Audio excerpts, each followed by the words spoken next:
நீங்கள் இன்னும் எங்களோட சேனலை சப்ஸ்கிரைப் பண்ணாமல் இருந்தீங்கன்னா இந்த சப்ஸ்கிரைப் பட்டனை ப்ரெஸ் பண்ணுங்கள். அதை தொடர்ந்து வர இந்த பெல் பட்டனை ப்ரெஸ் பண்ணுங்கள். நாங்கள் அப்லோட் பண்ணுற புதிய வீடியோக்கள் உங்களுக்கு நோட்டிஃபிகேஷன் மூலம் தெரிஞ்சு கொள்ளலாம். சரி நண்பர்களே, இப்போ நாங்கள் வீடியோக்குள்ளே போவோம். அன்பான தமிழ் உறவுகளை, இன்று நாங்கள் வெங்காயமும் அதன் பயன்கள் என்ன என்பதை பற்றி கொஞ்சம் தெரிந்து கொள்வோம். நாங்கள் ஆண்டாண்டு காலமாக வெங்காயத்தை உண்டு வருகின்றோம். ஆனால் தற்காலத்தில் வெங்காயத்தின் அளவை மிகவும் குறைத்து அதை நாங்கள் வதக்கி, அல்லாவிட்டால் சிலர் வெங்காயம் கூட எடுக்காமல் அவர்கள் உண்ணுகின்றார்கள்.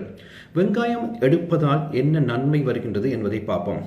வெங்காயம் இயற்கையாகவே நாங்கள் ஆன்டி ஆக்சிடென்ட் என்று கூறுகின்றோம். அதாவது உடம்பில் வீக்கங்கள் வராமல் எங்களை அதிகமாக பாதுகாக்கும். மற்றது இது அல்லியம் வெஜிடபிள்ஸ் வகையை சார்ந்தது. சிவப்பு நிற வெங்காயம் தான் மிகவும் சிறந்தது.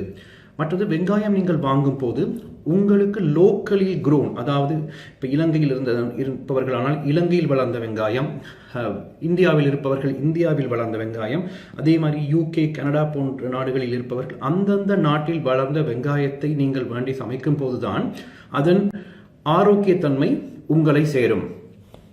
வெங்காயத்தில் கோசட்டின் என்ற பைத்தோ நியூட்ரியன் அதிகமாக காணப்படுகின்றது. அது மாத்திரமல்ல, வெங்காயத்தில் protein, fibre, sugar, vitamin C, B6, manganese, folate, potassium, phosphorus, B1, thiamine போன்ற எல்லா உடலுக்கு தேவையான நியூட்ரியனும் காணப்படுகின்றது. இந்த வெங்காயத்தை நாங்கள் உண்ணுவதால் கேன்சர் வராமல், ஹார்ட் ப்ராப்ளம் வராமல், எலும்பு வளர்ச்சிக்கு தொடர்ந்து உதவுகின்றது. மற்றும் டயபெட்டிஸ் வராமல் தடுக்கின்றது. ஆர்த்தரைட்டிஸ் மற்றும் ஆஸ்மா வராமல் எங்களை பாதுகாக்கின்றது. தொற்று நோய்கள் வராமல் எங்களை பாதுகாக்கின்றது. மற்றது குழந்தை பாக்கியம் இல்லாதவர்கள் கூட குழந்தை பெறுவதற்கு ஒரு வாய்ப்பாக இந்த வெங்காயம் உதவுகின்றது. ஒருவர் சராசரியாக 75 கிராம் வெங்காயம் உண்ண வேண்டும்.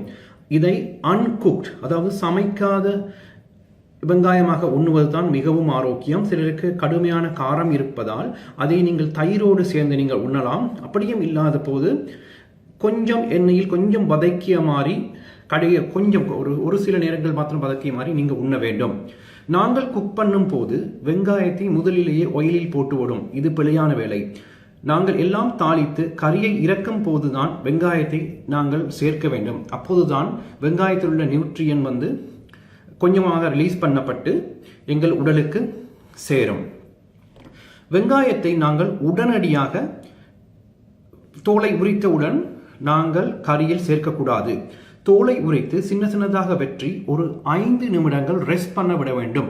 அப்போதுதான் அதன் கெமிக்கல் ரியாக்ஷன் வெளியேற்றப்படும். அந்த நேரத்தில் தான் அது மிகவும் ஆரோக்கியமானதாக காணும்.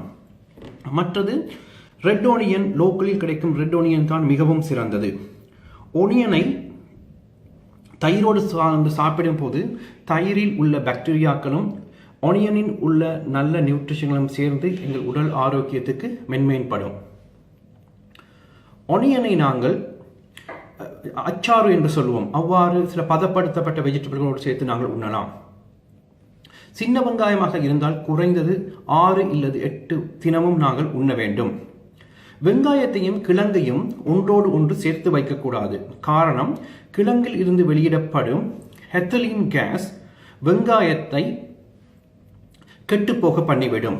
அது மாத்திரமல்ல, வெங்காயத்தை நீங்கள் ஃப்ரிட்ஜிலும் வைத்து நீங்கள் பாவிக்க கூடாது.